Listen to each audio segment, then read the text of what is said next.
Hello, beautiful people. Welcome to Drawing Down the Stars. I'm Snappy. Thank you for joining me for our live tarot session on today, August 24th, 2024. It's a beautiful day. It's a beautiful day. Let's start out by giving our shout out to everyone here in the chat.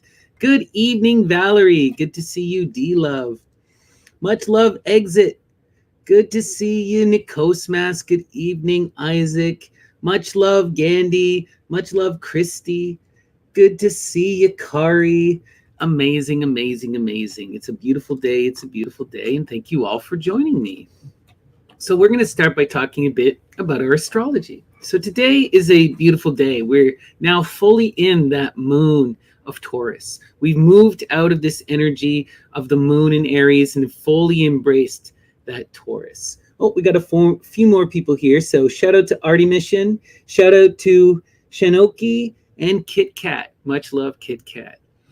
So we have this moon in Taurus and the sun in Virgo.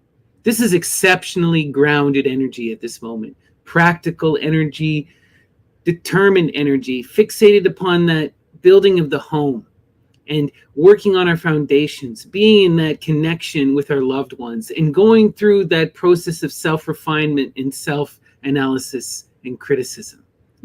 Virgo in the sun is this powerful energy of striving for perfection, of seeing yourself and how you can improve, about trying to achieve the heights. Virgo is that incredible energy of this practical, analytical power of organization and moving forward, right? And we also have to recognize that the sun at this time, this is also that energy of the harvest, preparing for the changing of the seasons, preparing for the coming winter, right? Virgo is that sign that is prepared, that can sustain themselves through these winter months, right? And we also have to remember the great story of the goddess Aristea, who became the constellation Virgo. Through her purity and self-sacrifice, she ascends the stars, right? She does that hard work of self-refinement and reflection, and through her own means achieves apotheosis, right? This is completely different than every other person we see in the Greek. They're often transmuted into an animal and then ascend the stars, or they die and ascend the stars, like Hercules, where he's burned upon the pyre after being drugged, but not Astrea. Through her personal refinement and her sense of purity, she ascends. And that's beautiful, right? So now's the time when we can really fixate on these two energies, that Taurus and that Virgo. And the Taurus and moon is going to allow us to really connect to this idea of the family and what we truly value and what we believe as our foundation and what we feel we need to protect and sustain and grow. Taurus is stubborn energy, but in that moon energy, it's really revealing those core feelings, those core relationships, those things that sustain you, that need to be protected, that need to be worked with, right? So when you combine these two energies, now's this time when you can build out that foundation. You can connect to that family. You can do the work to prepare and to come together. You can be in that practical mode of doing the tending of the garden. And it's really beautiful energy. I love it. And this morning when I was meditating and thinking on what to title today's reading, I drew the cards and I drew the star card, which is just beautiful. Wish fulfillment, dreams, imagination, the great goddess Aphrodite as that kometho, right? The comet, the falling star, the one who grants our wishes, that sign of Aquarius, ascending to those mystical heights, imagining a better world, imagining a new reality, that power of imagination and its power to transform reality. Engaging with that goddess is to have the ability to turn your dreams into the real. It's truly, truly beautiful, beautiful, beautiful energy. And I wanted to read you guys a poem from one of my all-time favorite poets, Rainer Maria Rilke. It's called Go to the Limits of Your Longing. God speaks to each of us as he makes us, then walks with us silently out of the night. These are the words we dimly hear. You, sent out beyond your recall, go to the limits of your longing. Embody me. Flare up like a flame and make big shadows I can move in.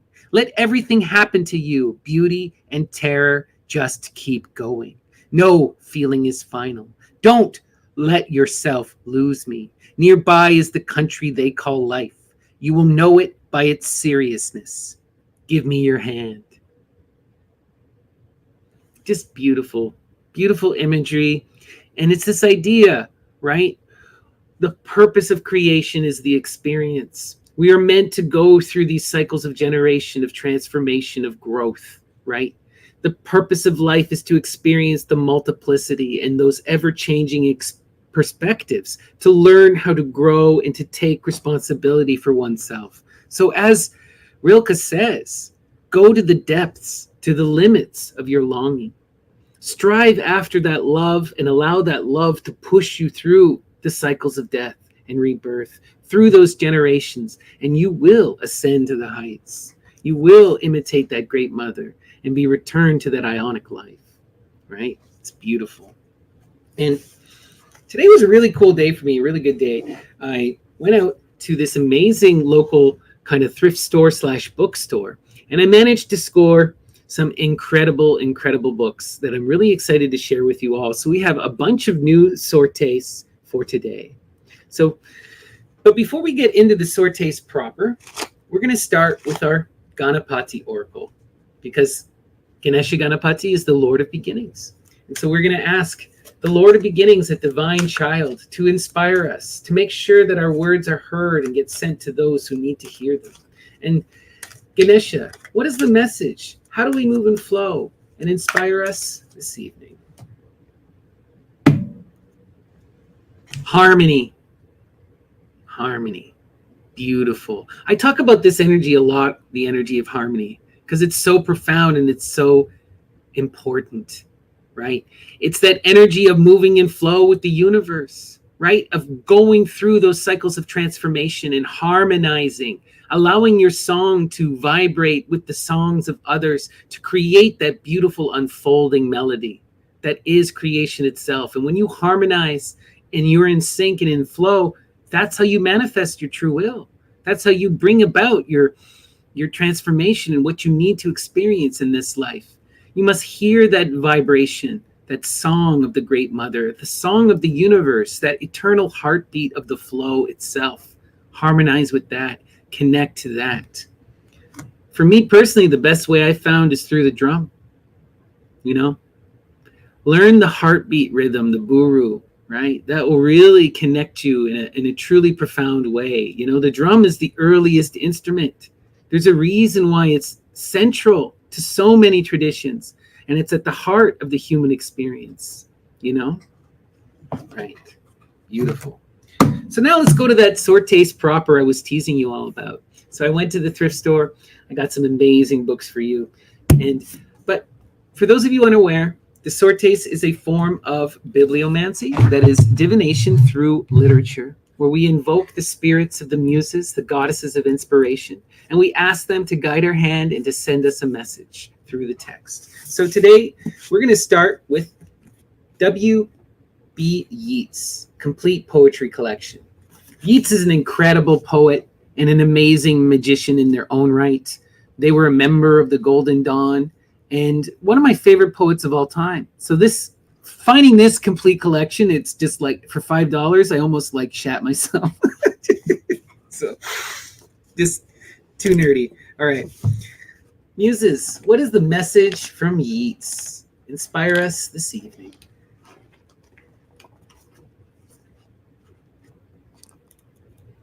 He digs his cabbages. He brings to mind that song I've made. 'Tis of an Irish tale, a saint of Munster, when much fasting saw the vision of Peter and the burning gate.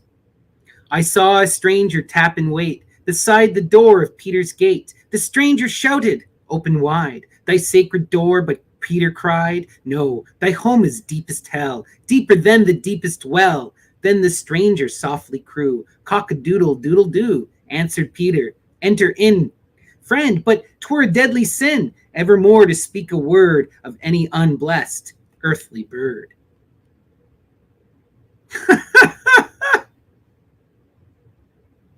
Oh, this is interesting.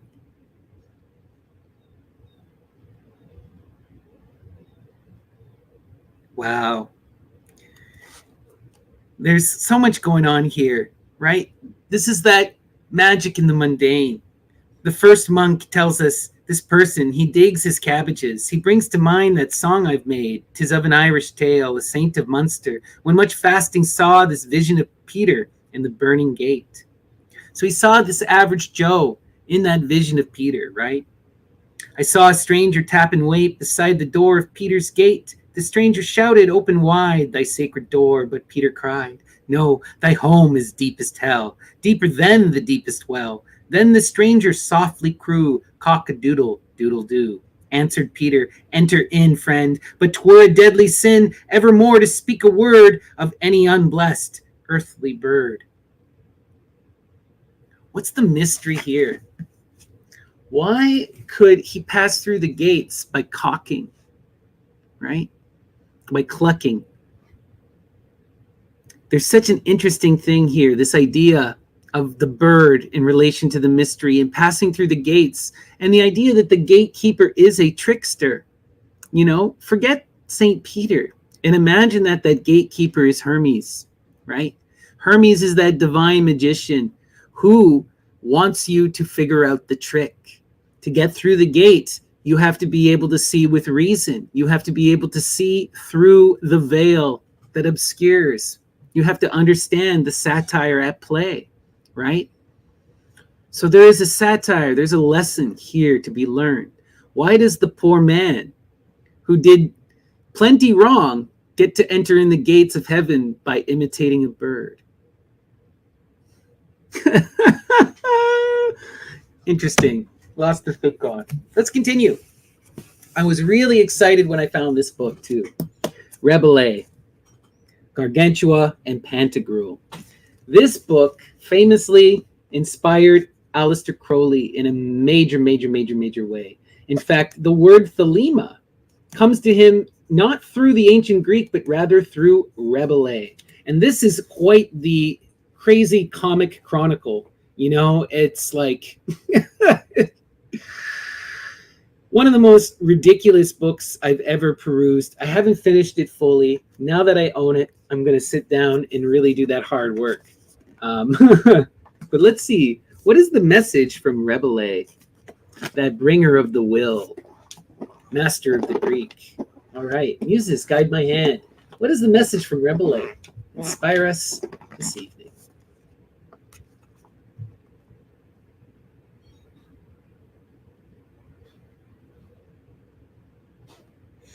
That is the occasion which leads parents to dump their children onto this Ile Bassard.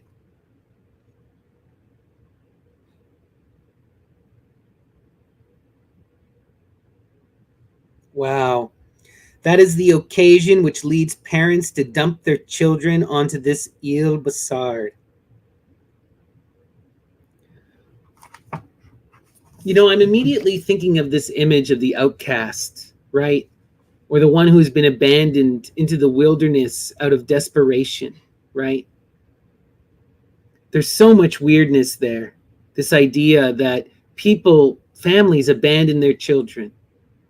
Why are they abandoning their children? Unable to take care or to be able to, unable to care for them or to be able to sustain them, especially in the past. This was a real thing, you know? I think the message from here in the Muses is to recognize the desperation of people and how, while love is this powerful force, right? Even parents will abandon their children out of necessity, you know? Makes me think of a lot of those early fairy tales, right? In the Germanic tradition and in the European tradition in general. It wasn't stepmothers that were the violent monsters, but the mothers themselves in many of the earliest versions, right? Because it is that monstrous mother that is the most shocking and terrifying image, right? To believe that the mother would turn on the child is almost anathema to our understanding of reality, you know? But it is something that does happen. Children being left out to be exposed, right? Tossed in the woods and abandoned, tossed on islands and abandoned. Then you wonder what happens to the ones who make it or find or get raised by other people, you know? It's wild. Oof. Let's see where this message is going. That's a deep one. Intense. All right. We're now going to go to The Divine Comedy by Dante. I don't think I need to say much about Dante. One of the most important epic poems ever written. All right. Let's see what the message is from The Divine Comedy. Muses, guide my hand. What is the message from Dante?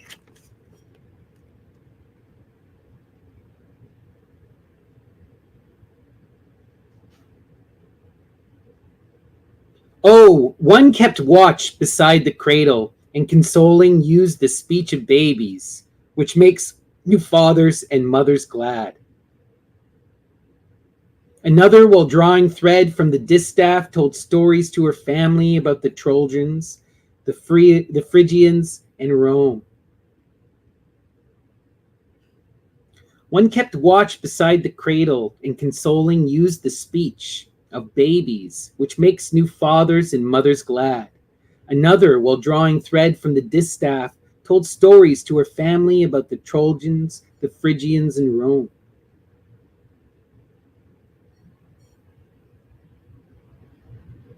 Interesting.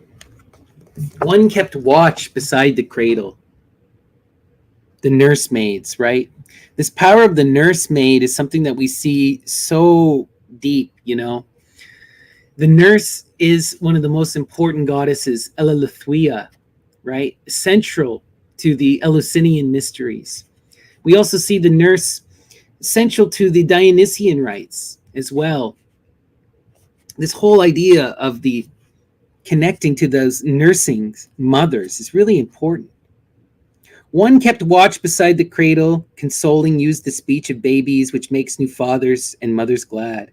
Another, while drawing thread from the distaff, told stories to her family about the Trojans, Phrygiol, and Rome. You know what I'm thinking too? This really makes me think, you know, oftentimes our true loved ones, the true lovers, the true people who take care of us and raise us may not be our parents, right? Each of us is different. And we have to recognize too, right? Who are the nursemaids in our life? Who are the people who take care of us and truly love us? You know, many people will be abandoned by their families, be disowned, right? But then there are others who come up and take care of us, who watch us beside our cradles, who tell us stories about our families, about their lives, right? Look to the people who actually sustain you, to the loving connections that truly matter, right? Love trumps even blood, right? Let's continue. We're now going to go to The Three Musketeers by Dumas. This is an amazing book. I've been really excited to read this for a while. I recently read Count of Monte Cristo with Chewy, and that is so filled with mystery. If you were ever doubtful about Dumas being a dragon, no. This guy knows the mystery. And there's a lot encoded in these books. All right, Muses, what is the message from Alexander Dumas and the Three Musketeers? Inspire us. A person who takes more interest in you than she is willing to confess wishes to know on what day it will suit you to walk in the forest. A person who takes more interest in you than she is willing to confess wishes to know on what day it will suit you to walk in the forest. Wow. Wow. I think we got a message from this great mother. That person who takes more of an interest in you than you even know. She wonders when you will enter into her abode, meet her in nature. Right? She's talking to you. Go out into the woods and meet your maker. That's so beautiful. Wow.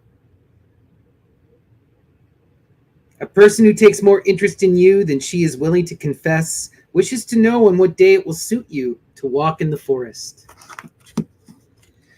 I think it suits you well to walk in that forest and to meet this lover, this muse, this goddess. Wow. Interesting. Beautiful. All right. We're going to do one final sword taste today. And this is the last book I got from my foray to the thrift store. Lewis Carroll, another incredible poet. What can I say about Lewis Carroll that hasn't already been said? Right? Okay. Muses, guide my hand. What is the message from Lewis Carroll? Inspire us this evening.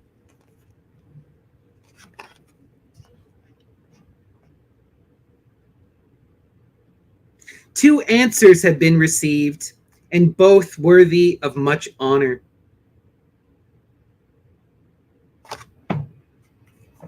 This is interesting. Two answers received, and both worthy of much honor. Does this not make you think of the poles? Two methods, two ideas, two ways of approaching, two realities. Neither right nor wrong, each novel in their own way. You know, it really makes me think of that idea. And when we look at these ideas of the poles, right, they're radically opposed and yet harmonize with each other. You know, you have that twin energy, the Apollonian, right? That lunar or that solar energy of refinement, of striving for perfection, of building towards that ever higher and higher object, you know, ascending the mountain. And then you have that chthonic, that Dionysian, right? Where instead of the pursuit of perfection and refinement, in the ascension of the mountain, you see the acceptance of the all, the embracing of the natural world and the confrontation of suffering. You see the entering into the underworld and a reflection upon the past. You know, you see an embrace of the natural world and a learning to harmonize and dance with it. You know, an ever expansive change. Two radically opposed, in some ways to live and ways to experience the universe. You know, one ever dancing in change and harmony, one ever striving to bring order and perfection to the chaos. Neither right nor wrong, both necessary and of their own power, right? Interesting. Okay. And if any of you are looking for this kind of argument on full display between the Apollonian and the Dionysian, read the Foundation series by Isaac Asimov, Pure Apollonian. Then read the Dune series by Frank Herbert, Pure Dionysian. You know, and see where they wind up. At the end of Isaac Asimov's Foundation, you have the birth of the great mother herself, Galaxia, where all of life in the Milky Way comes together as a single united entity that maintains its individuality, but yet is united in single mind and feeling, right? The heights of the Apollonian. And then within Herbert, right, after the horrors of the God Emperor, that Saturnian energy enthroned upon the universe, we have the great scattering, right? You have the humanity shoots out into space, into ever expanding infinite diversity.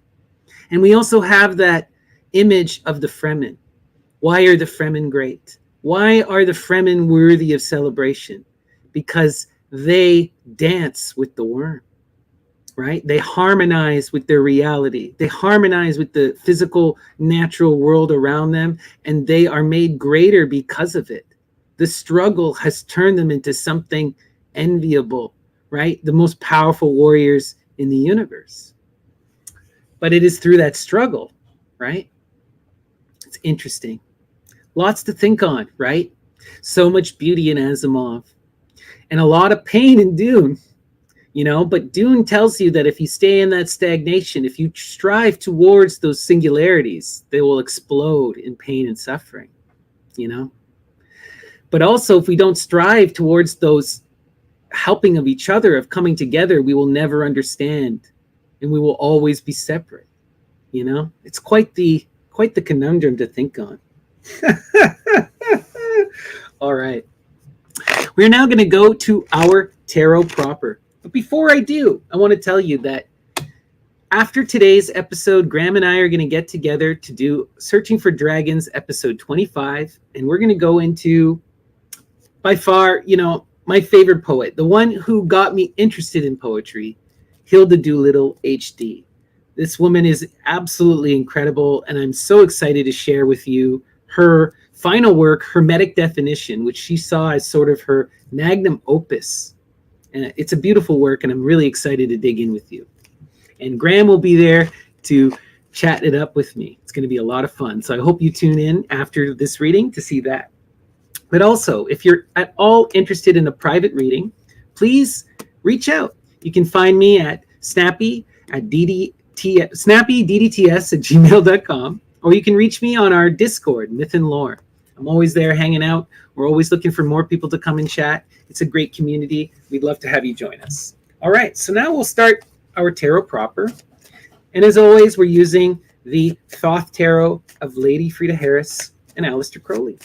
And we are going to invoke that spirit, that energy, that God, Kronos, Saturn. We're going to ask them to dissect our life, to cut it up and expose it on the plate, to examine our present and look at our interconnections, to ask, how do we rise above? How do we evolve? And how do we manifest our true will? And as always, the center card is our most important card. In today's center, Queen of Discs. Queen of Discs. Beautiful energy, but hard energy. You know, the Queen of Discs, she carries that pull, right? She ascends the throne. This is that Hera energy in some ways. Not as refined as you see in the Hierophant card, but it is that ruler energy in the feminine mode, right? And as we understand, this feminine energy in this queen energy is all about teaching and working, kinship building, building relationships with those around us, either our loved ones, our children, our friends, or acquaintances. And this is what she does in that practical realm of the earth. This is that energy of the manager, the organizer, the one who gets everyone working and holds people to account, you know, who has that will to ensure that everyone is working and building to manifest that tower. But this is cold, harsh energy. If you're not working with her, you're working against her, you know? It's that domineering mother energy, right? Who makes you wake up every day at the same time. Let's see where this is going. Wow. We need to be at peace with this energy. So what I'm seeing here is that this is about this recognition about now is the time for this refinement, for doing the hard work, for being in that disciplined energy to manifest our dreams, right? The energy of this overall reading, the first card that we drew before the reading ever started was the star, that wish fulfillment, that imagination, you know? So what we're seeing here is that to bring about that wish fulfillment, we must be in this peace. We must embody that hardworking, disciplined energy, the one who builds and works with those around her, you know? Let's see where this is going. Yeah. Indolence. This is about overcoming this indolent energy. You know, indolent energy is that painful energy of laziness and of self. You know, it's not just laziness, but if we look at the cards here, right, we see this energy. You see the 4 cups that are flowing, and then you see 4 cups that are not flowing, right? There's an imbalance here. There is not a give and a take, right? For the cups to flow, there must be in that equanimity. There must be a balance, a give and a take. And what we're seeing here is this energy is out of balance. There's not a proper flow. And connected to this energy of the queen, what I'm seeing is in order to overcome this indolence, we need to accept the present. This is not about people. And then we need to do the hard work that's necessary, right? So in this case, it may be trimming the fat, right? These are 4 cups here that are not flowing at all, not giving, not receiving, but are sitting there asking, demanding, but they have nothing to give, you know? That Queen of Discs is the one who has that energy, who can say, if you show up empty-handed, you don't get to partake in the potluck. You know, if you show up with something, then of course you're more than welcome. But as is, you know, you don't get to participate. And this is being that practical, cold energy of doing what is necessary, cutting those people out, cutting out that bad negative influence, those bad habits, right? Those distractions, to focus on what is necessary to build and manifest that dream, right? And you got to be at peace with this because it's hard energy, you know. It's very often we can be taken advantage by people, you know, and these cups may not all be bad people, but at this time, the thing is, if people can't give and receive, then you can't be in flow with them. And sometimes you need to distance yourself from negative energy until it can be in flow, right? This is not a judgment. It's not hatred. This is about protecting yourself and protecting your energy and doing what is necessary to build into the future. And it's about recognizing, right? What are these energies and these relationships that are beneficial? What are those energies and relationships that aren't? You know, and the ones that aren't, you need to compartmentalize them and take them for what they are and recognize that until they're in flow, you know, you have to keep your distance. So let's see where this is going. Connected to that Queen of Discs, this is beautiful. We have that Knight of Wands. Wow. That fiery, mature, outgoing, masculine energy, the one who goes out and manifests their dreams, right? Who has that incredible capability. You know, the key here, though, is channeling that passionate energy and making sure that they do not behave recklessly. And who better to channel that energy than the Queen of Discs, the most practical and grounded of the energy, who can take that passion and turn it into building materials. This is a great partnership, a great working relationship, a great friendship, or potentially a love connection.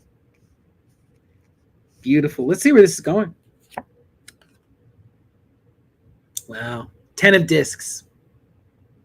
Or sorry, 10 of Cups.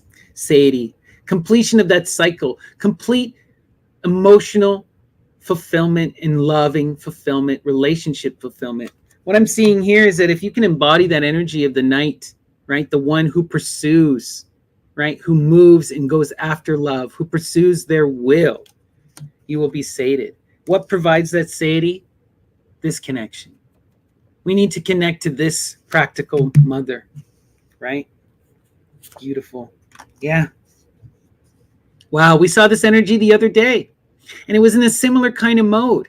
The Four of Cups, that luxury, it's not horrible energy, but it is energy of stagnation, right? It's energy of it's fulfilled. It doesn't need to grow, right? But if you don't move and you don't grow, then eventually that force is going to come and force you to move. It's going to upset these cups, you know? And this is not fulfilling enough. There's luxury here and there's love here, but it pales in comparison to the love that satiety brings, the completion of this cycle, right? And when we see that for that luxury, it makes it harder for this person to go pursue, right? The Knight of Wands is that energy of going out and chasing your passions. If you're fulfilled, why are you chasing, right? But what we're recognizing is here is that you're not fulfilled. This energy, it only seems it's comfortable, right? You are comfortable where you're at. But what the cards are telling you is if you pursue your dreams, not only will you manifest them, but they will show up in abundance, in loving abundance. You know, we want to embody that outgoing energy, that knight, in that wand, in that passionate energy of pursuing this love, pursuing this connection, right? Working with this energy of that queen. But we have to overcome this luxury.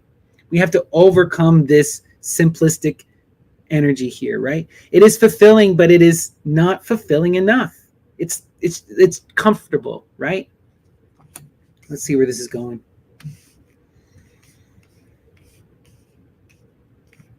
All right. Balance. Dote and antidote. Learning to flow and to move. Wow. The key to this relationship, to these two partners coming together and working, is for these energies to be in flow and to be in balance, to recognize each other's strengths and each other's weaknesses, right? The Queen of Discs is that practical building energy who has that long-term thinking, who has that organization, who can do those things, those meticulous things that are needed, right? If you don't do this meticulous stuff, then your plans are all for naught. Your tower is doomed to fall because you haven't made it sustainable, right? You haven't done the due diligence. You need this kind of energy in your life, right? But this energy must be balanced, lest it become that controlling, domineering force, right? That force of also blame and attack, right? The queen goes and tries to encourage others, to build her kin, to convince her kin to manifest that energy and work with her. This can lead to much resentment. So we're seeing this need to balance that energy with this, right? Recognize that this outgoing masculine energy of pursuing the passions works well with this, right? This gives us that force to bring in love, to bring in connection, to go out and to pursue. But this energy is reckless, right? This energy is not grounded. This energy has all the ability in the world, but doesn't know how to use it.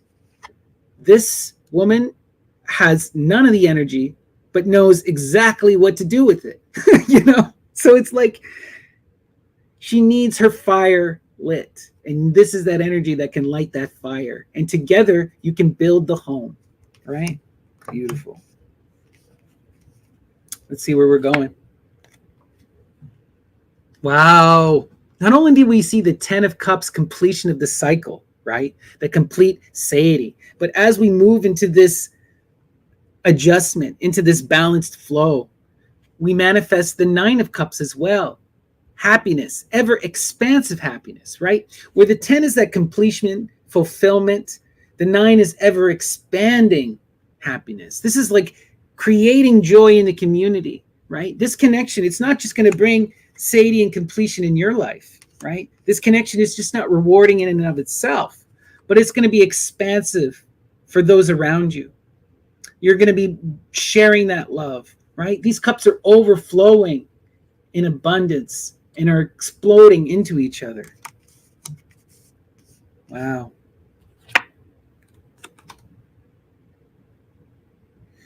Here we're seeing it. This is interesting. This is so interesting because what we're seeing is we're seeing 2 levels of these cards at play here. Now we have the Prince of Wands, the unrefined version of the Knight, right? And what we see here is that we need to become that Knight, go through that process of adjustment, of balance, of taking responsibility, right? The Prince is that same energy of the Knight, but showing up reckless. Whereas the Knight is already kind of reckless because they don't have that grounding from the earth. They don't have that flow with the water, and they don't have that intellect with the air. What they do have is that incredible ability, right? But even more reckless is the Prince. The Prince is that energy without knowing what to do with it. I always think of this energy as that young man in heat, teenage boy energy who are going out to experience the world and need to get laid, right? Very dangerous energy. Powerful energy that'll move mountains to achieve their goals, but reckless energy that needs to be balanced and controlled. And if you can balance it, it'll bring this expansive love, right? You'll embody that Knight. You'll overcome the luxury and manifest the 10. Sadie. Wow. Love it. Let's take a full look at our spread here. But before I do, once again, please give me a like and a subscribe. It really does make a big difference. And if you're at all interested in a private reading, reach out, snappyddts@gmail.com, or you can talk to me on the Myth and Lore Discord. I'm Snappy or Lady Snappy. Here we go. Here is our full spread. Okay, so we're going to start. Oops, sorry about that. We're going to start here. Wow. The key to allowing this happiness to run its course and to become satiety is to just be at peace. What I'm seeing is that there's so much overwhelming love and joy and connection here. The cups are so overflowing that it's almost overwhelming. It's almost overwhelming, And with that kind of overwhelming love, the mind, the self tends to doubt because we're not used to this kind of reward. We're not used to this kind of success. And you need to be at peace with this. Accept the love as it comes. You've worked for this. You're a good, kind, loving person. This is karma coming to fruition. Just go with the flow, Enjoy the love, my friends. Wow. Right? And come down to this energy. For these 2 couples to come together, There needs to be this adjustment. And as we saw, right, the adjustment is about this prince growing to become that knight, you know, so that these two can learn to work together and balance each other out. Because these are both mature, practical energies, right? But in different directions. One is capable of building, of organizing, of working with others. The other has that power to inspire, to go out in the world, to transform, you know? Together, there's not much these two can't do. Beautiful. Wow. On this side, we're going to see all our negatives. This is all of the tough stuff that we need to come over, but it's not as tough as you would think. Look at this, right? We're already showing up as that one who manifests our love, who pursues our wills and our passions, right? We're just showing up immature, but we already see a path forward to becoming this knight through embracing that adjustment, you know, making the small adjustments that are needed, balancing ourselves out, being aware, you know. This is, with this kind of energy, I often think, you know, it's about learning to control those impulses, learning to control your desire and not to obsess, right? And we're also seeing with this energy, right? This prince and the indolence go hand in hand to each other, right? This indolence energy, it's so deeply profound here because the prince keeps engaging, right? The prince keeps engaging with this energy. You know, they keep these people around who are not fulfilling, who are bad influence, right? They're not refining themselves. They're engaged in this kind of debaucherous idleness, you know? And part of that is because they have all of this love and support and luxury, right? They're in this state at this moment of comfort, right? So even though there are people taking advantage and things aren't as good as they should be, the prince is kind of somewhat comfortable with this. And this is when we need to upset this balance. And that's where that queen comes in. When we look at our cross here, we see it on full display. This prince connecting to that queen, right? Even in the immature form before he can manifest fully, will bring about that satiety, right? He will be inspired by her to become that knight, right? And she will fulfill this love for him, right? Will transform that 8 into satiety. Like, look at this. If you cut out the bad relationships, it's not like the love and friendship go away. The right connections just fill in the gaps, you know? The right connections just fill in the gaps. Or these people, they learn their lesson and they come back with abundance, right? That's the thing. This energy, they either got to refine themselves or get out of Dodge. That's that message, you know? Okay. And our final cross, yeah. Pursue this Queen of Discs. Overcome this luxury and pursue happiness. Chase that dream, right? She will bring that happiness. She can help you to manifest your dreams in the physical. You can inspire her and she can help you build it. Together, you can bring about this satiety, bring about that ever-expanding happiness and be at peace. Wow. Love to see it. Love to see it. All right, everyone. That is our reading. Seek out that Queen of Capricorn in your own life, that practical woman, right? That one who can help you to organize, to set things straight, to fix things and to work things out. For some of you, it will be embodying this energy. For others of you, it will be about connecting to this energy. You know, it's about figuring it out for yourself in this regard. Take what works, abandon what doesn't, you know? That's how it always goes with these kind of readings. But the overall message is this one of refinement and of working together and adjustment, you know? You got to do the hard work sometimes of cutting out the bad energy in your life. And that includes self-refinement, but also getting rid of bad actors, people who take advantage, you know? You got to do that hard work of being at peace, accepting things where they're at, you know? The Queen of Discs is so practical. She just sees things as they are and accepts it, right? There's no frustration. It's how do I deal with it now? If it's shit, it's shit. Let's fix it. That's that energy you want, right? And this is that knight we want, the one who pursues the love, who's going to chase her, who's going to manifest that satiety, who's going to bring that happiness and overcome the luxury and overcome the indolence and mature this prince, rise above, right? Those are the energies, learning to flow in balance, to work together, to bring satiety and happiness and peace. The key is discipline and passion, right? Beautiful. We're going to do one final sortes. And what do I want to do today for our final sortes? Let's see. No, we're going to go back to Yeats. Okay. Muses, what is the message from Yeats? Inspire us.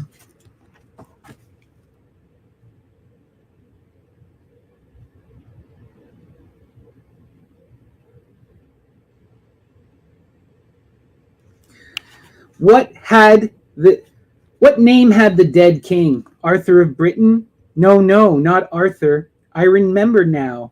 It was golden-armed Eolan, and he died broken-hearted, having lost his queen through wicked spells.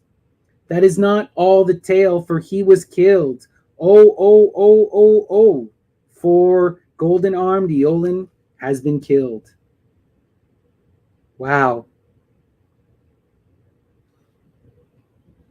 I think this is the message. If you do not seek your queen, you will be brokenhearted at having lost her through wicked spells, right? And you will be killed. Lots of negativity awaits. Wow. You can arise and become that king who meets that queen and fulfills this dream. Or you can be the one who doesn't pursue their king and dies in obscurity. Right? Oof. All right. That is the message.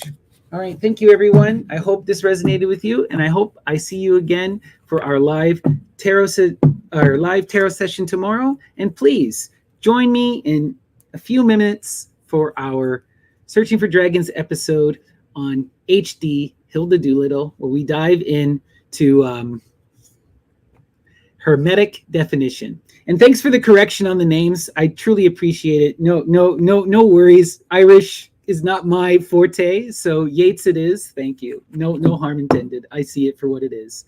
All right. Peace and love, everyone. Take care. Until next time.